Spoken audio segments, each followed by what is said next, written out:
Sooner or later, you will all learn to listen to Boxing Ego. Bad news, Teofimo Lopez. He appears to be at odds with longtime promoter Top Rank. Now, if you guys subscribe to my channel, because I'm the best in the business and it's not even close, you will know I did a video about this. This is the update. So in the first video, which is on the page, you guys can find it, I talked about Teofimo, and now it looks like we got a bit of confirmation. At the point in which I said it, didn't really see anyone talking about it. But now, so basically, based on the source, my source said that Teofimo was having issues with Top Rank to the tune of possibly trying to get out of his contract. Conveniently, after I put that video out, the very next day, we find out, boom, Teofimo is doing some kind of tell-all on a podcast with a lawyer. So it's some kind of legal podcast that Teofimo Lopez, this is a shot from that. He's doing a in-studio, sit-down, live, I want to say tell-all, I guess, is possibly a way we can go about it. So it's going to be very interesting to see what becomes of this. Teofimo is apparently behind the scenes working with his legal team, and it sounds like there's some kind of legal discourse and some type of litigation. The details haven't been made too public. This is just kind of collecting information here and there. At least I have been doing that for you guys. And I can't wait for this interview. Teofimo in the past has expressed some discontent with his promotional situation.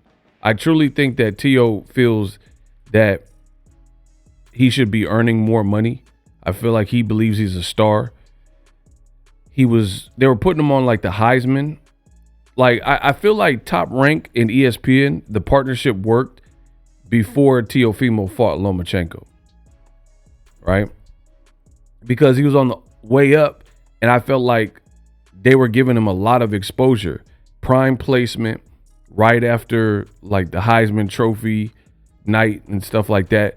And the level of competition, guys like Mason Menard and, maybe even Comey, the guys he was fighting, Teofimo in that weight class at lightweight, he was knocking them out, and he was looking sensational against that level of competition.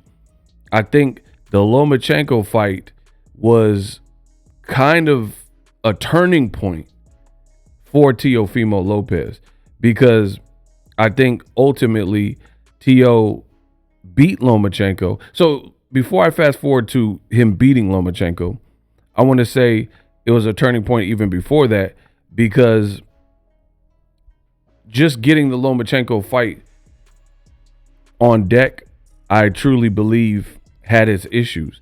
If you remember, we were hearing reports that Teofimo was in talks to fight Lomachenko, and they were trying to get the fight done. Then out of nowhere, new reports emerged suggesting that the fight with Teofimo and Lomachenko may not happen over money. Because of money, they were saying that this fight, they might not be able to get it over the line because Teofimo wanted more. Lomachenko, to our understanding, he was content with his pay scale and how much he was going to make for Teofimo. I think it was in the tune of $3 to $4 million for Lomachenko. But it was Teofimo who was not content with the money being offered from his promoter, Top Rank, and ESPN. And I think from that moment, a seed was planted in Teofimo's career.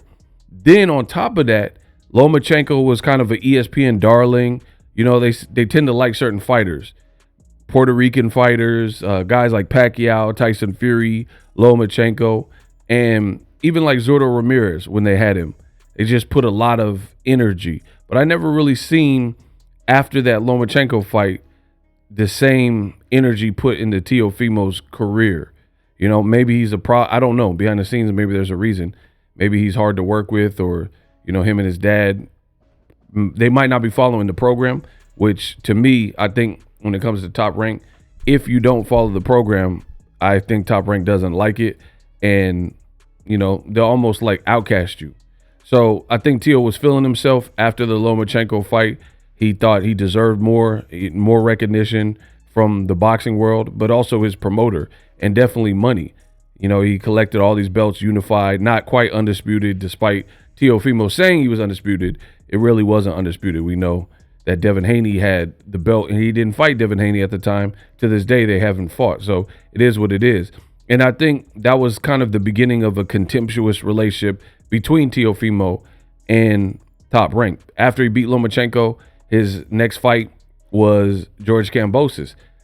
Top Rank lost the purse bid, and the Kambosos fight was initially won by none other than Triller, which was a new kind of entity trying to get into the sport of boxing. They won by a large sum, and then the fight kept getting pushed back and pushed back. Teo said he had Rona, you know, all kinds of stuff. Then ultimately they defaulted. Triller wanted no parts of the fight after constantly moving the date.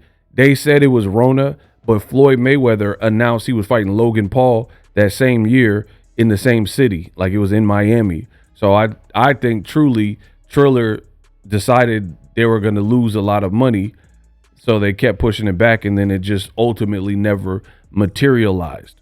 So Teo had invested a lot of energy into promoting Triller. He was like, this is the Triller takeover, and, you know, F Top Rank. We could go to war with Top Rank. He was like openly, publicly beefing with Top Rank at that given moment. And then the Triller stuff didn't work out. The second place purse bid auction was won by Eddie Hearn, actually, in DAZN and Rematch Room. So they end up getting the fight. And as you guys know, Teofimo loses to George Kambosos. So Teo has had like a Wall Street, very up and down type of career.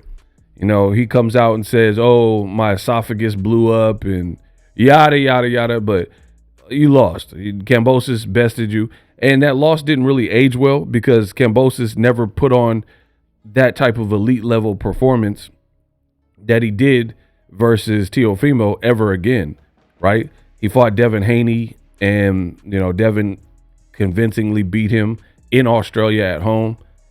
And I thought he lost to Maxie Hughes. Then Lomachenko later stops him. So Kambosos never quite rose to that occasion of such a big name and a big performance, beating Teofimo, who claims New York in New York.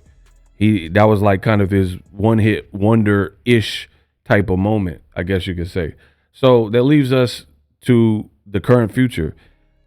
Teofimo, since that point, I feel like some of his performances have been spotty. I thought he lost to Sandor Martin, and he was like, do I still got it, man? At the end of the fight, he was like, do I still got it? Which was weird. And I don't know, Teo is just hit or miss. He'll do a Sandor Martin fight and be like, you expect him to look better, but then he'll fight Lomachenko's and Josh Taylor, and then he looks sharp. But then he fights Steve Claggett, Pedro Campas, and Kambosos, and certain guys, and it's like, is this the same guy that beat Lomachenko? Is this the same guy that beat Josh Taylor? So fast forward to the future, we'll see. We'll see how it plays out. I'll be anxious to see what Top Rank has to say about this as soon as this interview comes out. Again, Teofimo, I think he's hard to deal with, at least for Top Rank. Top Rank, they conduct business a certain way. They've been in the business. I don't think they want to be dictated to. And they look at, in my opinion, they look at some of these young fighters as kind of expendable. Like, hey, there'll be other fighters. We're not finna, you know, break the bank and lose money on you. We'll just get another fighter. We got Abdullah Mason and whoever else that will, Xander Zayas, you know, we'll start putting some energy between them, Torres, whoever, right? And I think that's kind of the mentality. Top Rank, when you get to a certain level of stardom, it gets a little bit chippy. I would honestly say it gets a little bit chippy. So we'll see what amounts.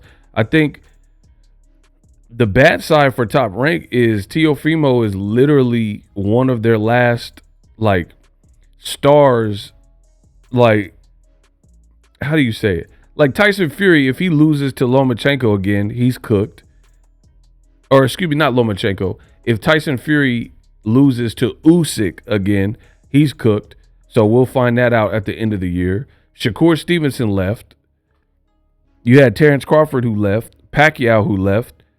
Mikey Garcia who left. Andy Ruiz who left. Leo Santa Cruz who left. Ugas who left. You know, and all these guys left Top Rank at some point and end up kind of doing better or just about the same, or at least making more money.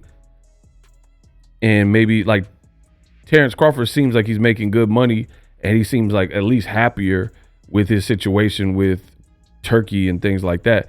So Teofimo's probably like the last fighter that has talent, a good style, and has seasoned where he's a good kind of like a MC where he can get on the mic and, you know, get on social media and get in that bag.